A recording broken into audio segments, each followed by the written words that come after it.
மாண்புமிகு பேரவைத் தலைவர் அவர்களே, பல்கலை என்று சொன்னால் சந்தேகமே இல்லாமல் முத்தமிழறிஞர் கலைஞர் அவர்களைத்தான் குறிக்கும். அவர் தொடாத துறைகளே கிடையாது, தொட்ட துறைகளிலெல்லாம் சாதனை நிகழ்த்தியவர். யார் ஒருவரும் இந்த துறையை கலைஞர் அவர்கள் தொட்டாரா என்று கேட்க முடியாத அளவிற்கு அவர் அத்துணை துறைகளிலும் சாதித்தவர். பல பல்கலைக்கழகங்களை உருவாக்கியவர். அப்படிப்பட்ட ஒருவருக்கு அவருடைய பெயரிலே பல்கலைக்கழகம் பெயர் வைப்பது என்பது ஒரு குறைந்தபட்ச மரியாதை. அதை தாமதமில்லாமல் முதலமைச்சர் அவர்களும் அந்த துறையும் செய்வதற்கு முன்வர வேண்டும். அதே போல பார்த்தீர்கள் என்று சொன்னால், கல்விதான் அனைவரையும் முன்னேற்றம் என்பதிலே தீர்க்கமாக இருந்தவர்.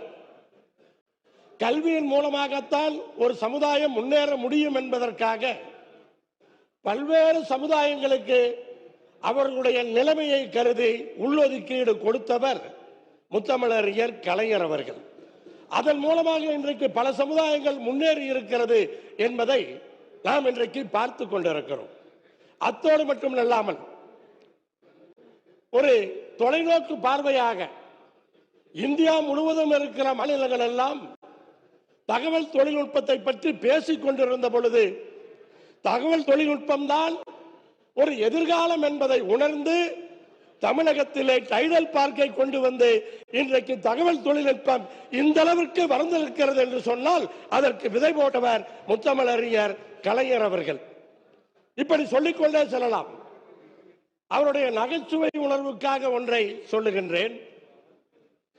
முதலாக நான் முத்தமிழறிஞர் கலைஞர் அவர்களை சந்தித்த பொழுது அவர் என்னிடத்தில் பேசிய முதல் வார்த்தை என்னவென்று சொன்னால், கவுண்டர் எல்லாம் கம்முன்னு தான் இருந்தீங்க, எப்ப கவுண்டர் கொடுக்க ஆரம்பிச்சீங்க? இதுதான் அவர் என்னிடத்தில் பேசிய முதல் வார்த்தை. இது அவருடைய நகைச்சுவை உணர்வுக்கு ஒரு உதாரணம். அவர் ஈரோட்டு மண் என்பது தந்தை பெரியாருடைய மண். முத்தமிழறிஞர் கலைஞர் அவர்களும் ஈரோட்டு மண்ணில் இருந்துதான் எழுத ஆரம்பித்தார், எழுத்து பணியை தொடங்கினார். இன்றைக்கு பாரதியார் பல்கலைக்கழகத்தினுடைய ஒரு விரிவாக்க மையம் ஈரோட்டிலே இருக்கின்றது. ஈரோட்டிலே வெகு விரைவிலே பல்கலைக்கழகம் வேண்டும் என்பது எல்லோருடைய ஆசையாக, எண்ணமாக, கோரிக்கையாக இருக்கின்றது. மாவட்டத்தினுடைய எங்களுடைய அமைச்சர் அவர்களும் அங்கே இடமும் தயாராக வைத்திருக்கின்றார்.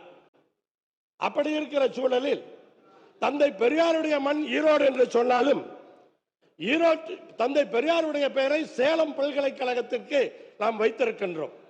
ஆனால் ஈரோட்டிலே ஒரு புதிய பல்கலைக்கழகத்தை உருவாக்கி அதற்கு முத்தமிழறிஞர் கலைஞர் அவர்களுடைய பெயரை வைக்க வேண்டும் என்ற அந்த கோரிக்கை இந்த நேரத்திலே கொங்கு மண்டல மக்களின் சார்பாக நான் வைத்துக் கொள்ளுகின்றேன்.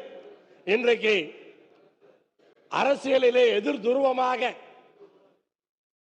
பல ஆண்டுகளாக செயல்பட்ட முன்னாள் முதலமைச்சர், அதிமுகவுடைய பொதுச் செயலாளர் அவர்களுடைய பெயரால் ஒரு பல்கலைக்கழகம் பெயரிடப்பட்ட பொழுது, அதற்கு அனுமதி இல்லாத பொழுது அவருடைய பெயரிலே பல்கலைக்கழகத்தை உச்ச நீதிமன்றம் வரை சென்று வழக்கு தொடுத்து பெற்றுக் கொடுத்தவர் இன்றைய தமிழ்நாட்டினுடைய முதலமைச்சர்.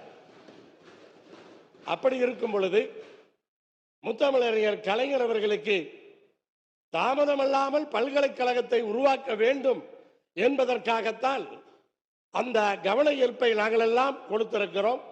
ஆனால் விரைவாக, உடனடியாக முத்தமிழறிஞர் கலைஞர் அவர்களுடைய பெயரிலே ஈரோட்டிலே துவங்கினால் மிக்க மகிழ்ச்சி.